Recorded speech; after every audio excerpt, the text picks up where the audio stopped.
Come Follow Me, 2024, The Book of Mormon, Harkers Island Ward, How Our Story Witnesses Theirs. Lesson 3, 2 Nephi 1 through 15, Choices Have Consequences. 2 Nephi 2, 25 through 27. Adam fell that men might be, and men are, that they might have joy.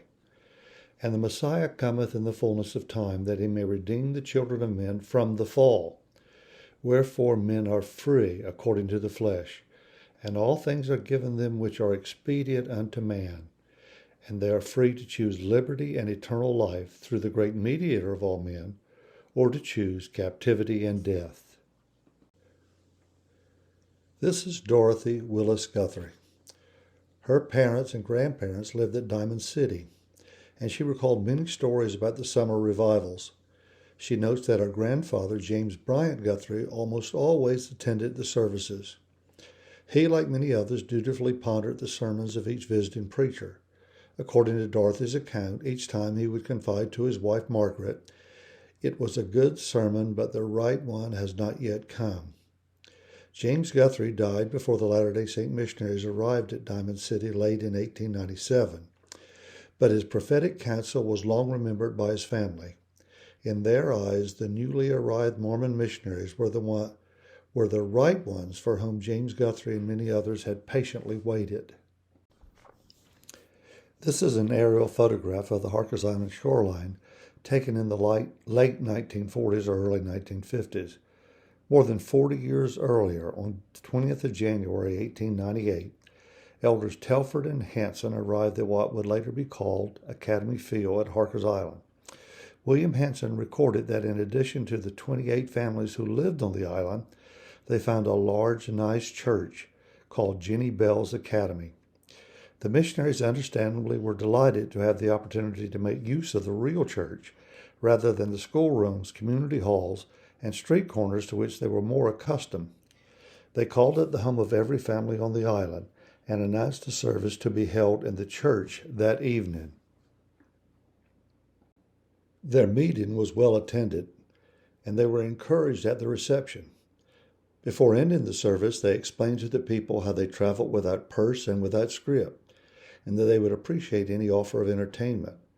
According to William Hansen, as soon as the meeting was closed, the crowd scattered like sheep with the exception of one, Willie Nelson, who came forward and said, "Minister, if you can put up with our fare, you are sure welcome to come stay with us."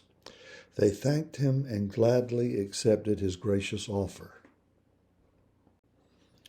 Willie Nelson was the nephew of Armisha Brooks, whom the elders had met while at Diamond City. He lived not far from the church, but the short walk through the woods on a late winter's evening proved to be quite an adventure. It was also striking evidence of the density of the forest that then covered the island. This is from William Hansen's journal. It was very dark. Mr. Nelson had a lantern in order that we might see the road. We had only gone a short distance from the church when a heavy wind came up. It blew out his lantern, and neither of us had a match, so it was impossible to get it lighted. The road took us through a thick stretch of timber. We lost the road and got lost in the woods. We wandered about until after midnight before Mr. Nelson found the road and led us safely home. The visitors soon discovered that Mr. Nelson's home and accommodations indeed were humble. Elder Hansen noted that their bed was made on the floor, but that it was none the less comfortable. The next morning, they were treated to a fine breakfast and invited by Mr. Nelson to spend the day at his home. Though most of their time was spent in updating their journals and writing letters, the visit of Latter-day Saint missionaries was to leave a lasting impression with Willie Nelson. Like Joseph Willis, with whom the elders had spent their first evening while at Diamond City, Willie Nelson eventually became a member of the Church of Jesus Christ of Latter-day Saints.